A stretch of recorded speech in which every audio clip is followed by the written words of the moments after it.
Hi, this is Robert Randall, and thinning the herd this winter here.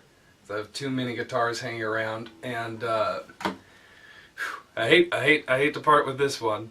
I got this pretty recently, and I've actually had to do very little to this guitar because it's just so wonderful, and I didn't really want to screw up what it is. And it's a little bit questionable what exactly it is. Inside, I'll put a picture up of the label and some close-ups. But this guitar is a I guess the model is a Valenciana, and it's apparently, according to this label, from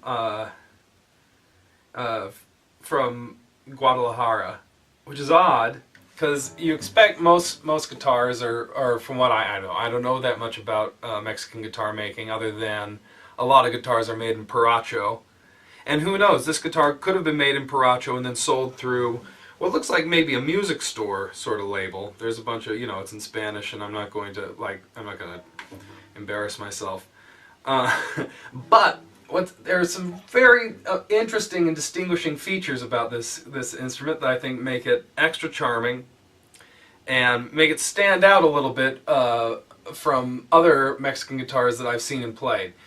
First of all, just right off the bat, it's enormous. It's a very, very big guitar. I don't really have a comparison. Here's a relatively standard classical guitar, sort of flamenco style, and here is this Mexican guitar in comparison. And right away, you can see how sort of stouter and less graceful the Mexican body is. But it's just like it's almost the lines of a dreadnought in a certain way, more squared off, and you can see like that, and quite a bit thicker as well. And the neck's bigger, and just about everything's bigger. The bridge, everything's bigger in this guitar, and including the bass and the sound. It's a very, very, very loud guitar.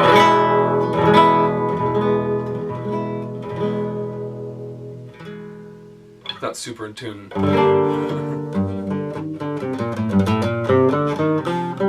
And a lot of bass in this guitar. It really, the whole thing moves and shakes. And my guess is that it was made somewhere in the 1960s or 70s. That's just the feeling I get from the way it's built, and the material that the label's made out of, and sort of the techniques of how it's all put together. And it's sort of interesting. You can see there are these detail strips right here, and under those are two braces. And that's most of the bracing in the whole lower bout of the guitar is just those two braces down there. I've looked inside. It's got the normal sort of lateral braces around here. The whole top is made out of a particularly kind of strangely figured bear claw spruce. Who knows what kind of spruce. It's really beautiful though. It has great bear claws here and in the lower bout. And with a wonderful large rosette in sort of black stained and red, wood bindings. The back and sides are made out of a mysterious wood.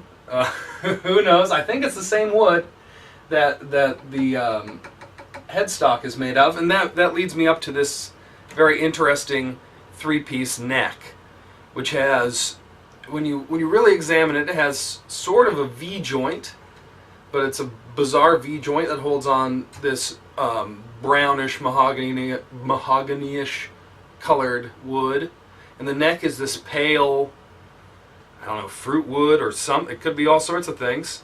And then the heel looks to be like walnut to me, some sort of, maybe it could be a Peruvian walnut, or who knows, woods.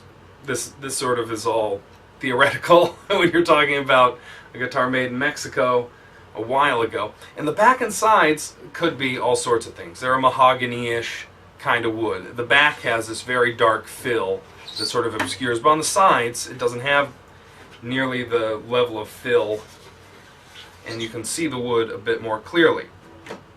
Now, as for work and modifications on this guitar, I didn't do much because it plays relatively well right now.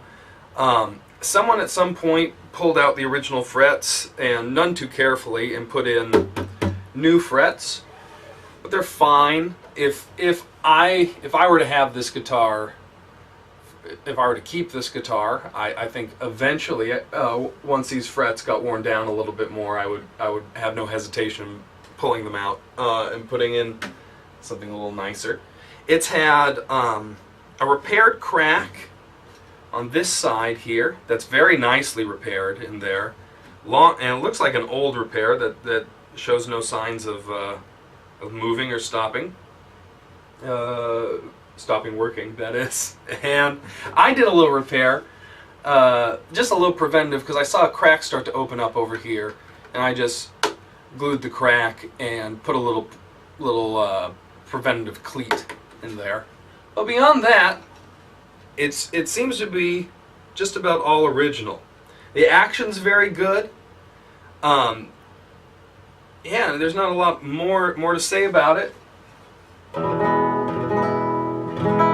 It's sort of like the deluxe version of a Mexican guitar. Like, it doesn't have, those abalone-ish kind of stars, but and it does have, though, that being said, it does have these golden pearl dots on the side.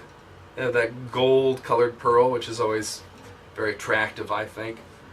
Yeah, and it's just a fabulous, like, one of the best examples you'll get of if you want a funky, cool, wonderful, strange Mexican guitar. That's that.